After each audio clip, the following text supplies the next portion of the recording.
So maybe some of you guys typed how to make a movie for no budget on the search bar and got to here. Well, you've come to the right place. But before continuing, I don't want you guys to misconstrue the title. I already have a camera and a few bits of equipment, so there's that. Other than the resource that I already have, there wasn't a lot of money that I could pull from. But that wasn't going to stop me and my group from making this film that we wanted to make for our viewers. We had a story, a vision, and a bit of experience under our belts. So, we made me into an old woman.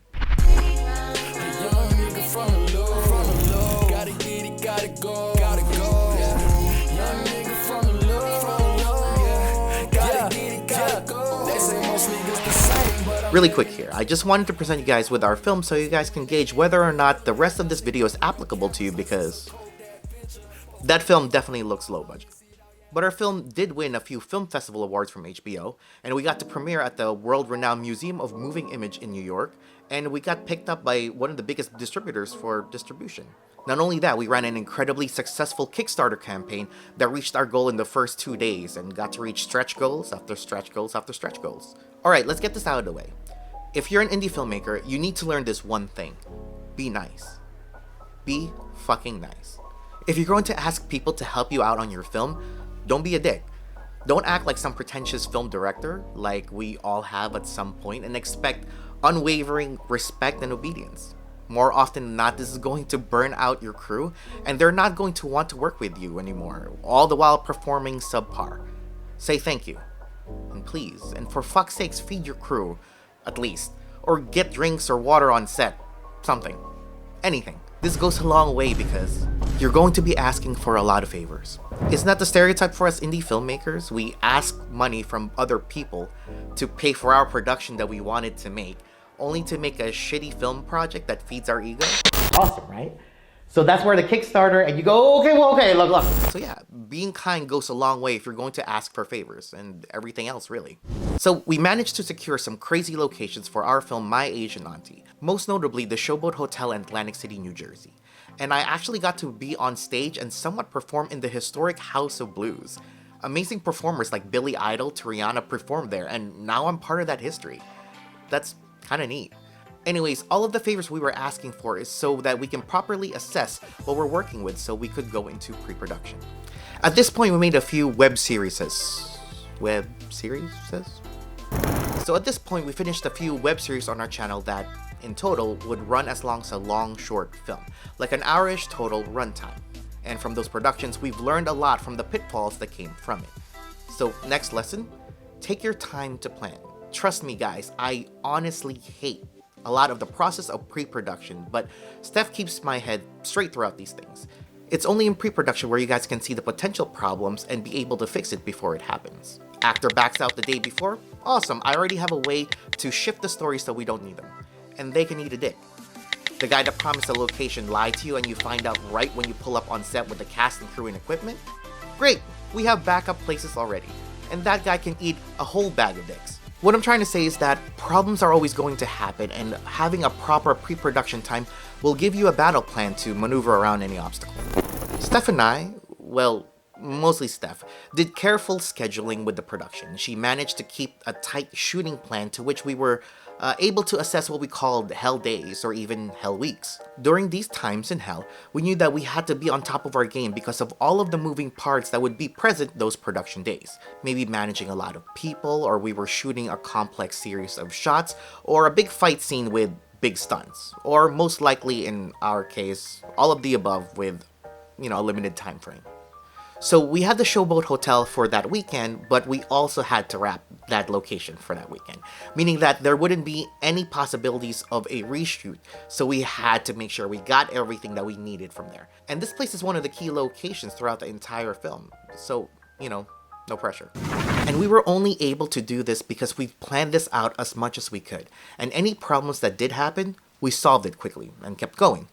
While that weekend was successful, it drained Steph and I to almost nothing. To constantly be outputting at 100% for 16 hours a day, multiple days, is just exhausting. And couple that with the fact that Steph and I are just a two-man team, it's tiring. So next point, you have to be willing to wear multiple hats on your production. Everything from our short films to our web series, Steph and I are both talent and production. Either I'm running the camera or she is, and our boom mic, It's on a C-stand, and we try to set it up as best as we can. And in the off chance that we're in the scene together, we have one of our filmmaker friends or camera buddies to shoot us. Usually though, I don't write any scenes like that if we don't know we're gonna have somebody available to shoot us. But that's just the filming part of the production. There's lights and props and talent management and craft services and various technical or creative roles, both big and small, that are needed to keep the production running. And Steph and I usually split that between us for most, if not all, our productions. With no money means we can't pay someone to lend their expertise. We have to use our strengths to solve problems, or we learn new skills to overcome them. Because as some people have said, a big part of filmmaking is just solving problems. And during our 17-day shooting schedule, there was always something happening that could potentially be catastrophic. But all of that came to pass, and we were able to tell the cast that we wrapped on filming. While everyone breathed a sigh of relief, I knew that I still had the arduous road of post-production. And honestly, I loved it. There's something about editing that lets me get into a flow state, and roughly around 2 months-ish, I finished the final build of our film. And since we are YouTubers, how we presented our film to our viewers is basically another web series which would run for 3 months. And that's that. That's how we shot a no-budget feature film. We got a camera and some equipment, got really awesome people to work together, and worked on a project until it was done. Simple, right? Well, it is, and it isn't. Well, from a technical and execution standpoint, everything that I've said is all there is to it. But it isn't the whole story. And I know you guys are looking for that magical advice that would make sense of everything. Like, where do I get the money? Is it even going to be good? Or will I become a successful filmmaker after all of this? Will I fail? To tell you the truth, you'll never know. The thing is, there really isn't a guide to make a no-budget feature film. In all honesty, I think if you guys are searching for advice and you came to this one, odds are you already know how to do it. There are countless videos on how to shoot on so-and-so camera and what lens you need, but not videos on how to reflect your vision onto the audience. There are resources upon resources of how to run a successful Kickstarter campaign with maximum conversion efficiency, but nothing on how to bare your soul and ask for help to be able to share your story that you are dying to make. And if you're here still watching, I hope you're one of the creators that actually have a message that you want to say, instead of jumping on some trend or taking some big franchise and trying to tie your name onto it to get some clout from it. Because it's like that Patreon ad. Ever since I was little, all I wanted to do was create clickbait. Yeah, not here. Funded or not, I was going to make movies until my very last breath, and that is exactly the mindset that I had to get through filming this feature film. And filming My Asian Auntie wasn't peaches and cream. From the very start, I already had a slew of negative experience before pre-production. There are very outspoken filmmakers and film circles around me that have expressed their intent to collaborate and help, but the ones I asked didn't bother to return any messages or calls. I reached out to local actors and actresses, but they didn't feel that this was a serious film, often noting that my group were YouTubers and not the classical school-bred filmmakers. That my idea for a crime-fighting, family-loving, kung-fu-kicking, mature Asian woman was not relatable enough to make any film festivals or any film scene. Well, it was to me. It is to me. Asian Auntie is a character from the earliest times of my channel, even before I met Steph. For years, our longtime viewers asked for the return of Auntie, so if I did bring her back, I knew it had to be big. Because it was the only way for me to say thank you in the only way that I truly could. See, My Asian Auntie wasn't my first feature film. No. My first film was when I was 19. It didn't win any big awards, nor did it go to any big film festival, but it did go to a local one. And only a handful of people online got to see it. Namely, some of the fight choreographers and veteran stuntmen in the industry right now. And I'll save talking about that film for another time, but what I'm trying to say is that I already proved to myself that I could make a film. And I did it before with a Panasonic palm recorder and DV tapes. And I made that movie for a lot of reasons, but for the most of it, they were the wrong ones. Namely, I did it for the vanity and not the art.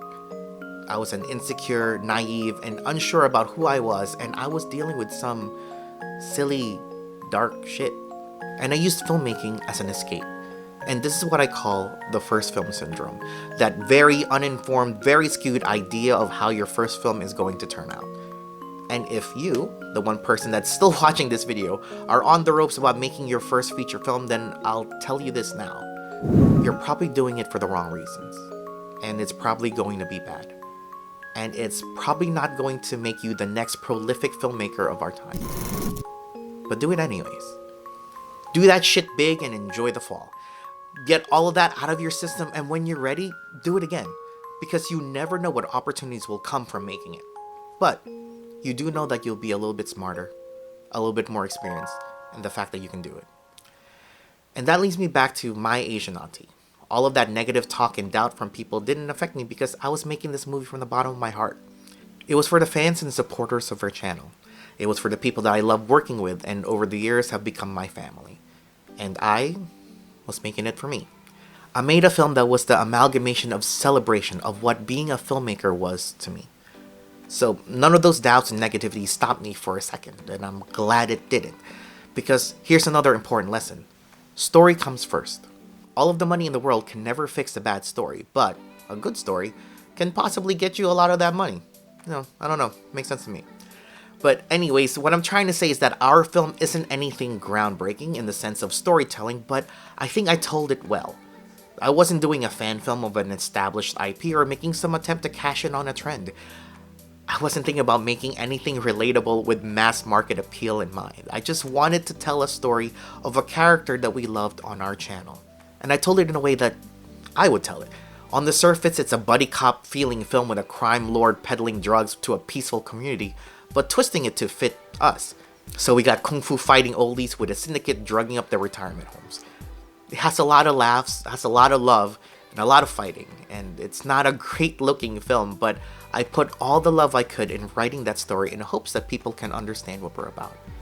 And fortunately for us, some people thought so too. Good job. Well, I really don't have a question. I just want to make a quick statement. When I came out tonight, I wasn't sure what I was going to see. I wasn't sure about the martial arts aspect, even though I know a lot of the guys that are in here. I wasn't sure about the comedy. I'm real particular when it comes to comedy. You guys had me crying. This has got to be one of the best. I'm telling you, this movie to me was as good as anything I've seen with Jackie or any other guys. You guys know that. This is a tough job. This guy's hard. We were lucky enough to have a Hong Kong stuntman veteran to be part of our film as lead, Bobby Samuels. My Sifu used to work with him back in China decades ago, which led us to meet Warren Hudlin, who directed House Party back in the 90s and is a curator at the Museum of Moving Image in New York, which led us to premiere our first feature film in front of hundreds of people, pretty much a week before Crazy Rich Asians played at the same theater we were at. Friends, family, supporters, and even strangers who has seen the buzz of our film went to go see it. And one of those people just happened to be one of the heads of Digital Media Rights, a large distribution company, and they wanted to distribute our film. And now it's on Amazon among other streaming services. All of this from our $4,000 film. And you might be thinking that we got all that money from our successful Kickstarter, but you're wrong. If you have no money, there really isn't any other way to make it but yourself. Steph and I worked a lot of jobs to make the money that we needed for My Asian Auntie. And our Kickstarter, we presented it after we already finished filming, and our goal was only $10. Like I said, this film was a thank you to our viewers. I didn't want to ask for money to make a film that they wouldn't see for, like a long time. I wanted to surprise them, to really show how thankful I was for them being around all these years. And I think that's worth it. That's how much I love you guys. And while I didn't expect anything from our Kickstarter, since I just wanted to make it because I thought it was funny, our fans and supporters showed us how much they cared by donating 13,066% of the goal, probably one of the highest percentage of the history of Kickstarter.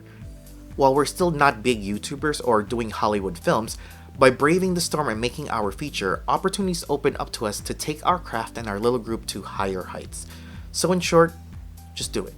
It doesn't matter what camera you have. Hell, your phone probably is better than the camcorder that I made my first film with. Just go out there and film it. If you're motivated right now, then do it. Like, plan your film and tackle it head on.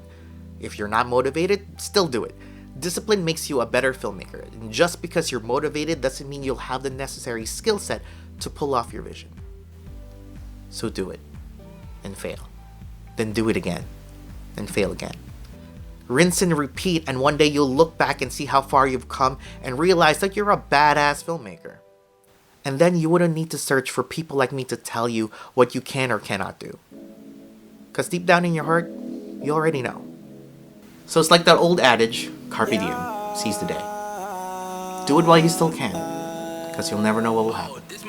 Yeah, ain't supposed to be sipping this much lean, but oh well. Ain't supposed to be spinning this much green, but oh well. They thought I would never get this far, but oh well. Shot up on them like a shooting star, like oh yeah. Ain't supposed to be leaving with this tool, but oh well. Niggas want my life, what should I do, like oh well. After all these losses, took a win, like oh yeah. Counting up this money with a grin, like oh yeah. Me and Leslie taking our big coming from hell. Your wife on her knees, she said it's in I oh well. Last night tucked up with tech, night stay in our bed.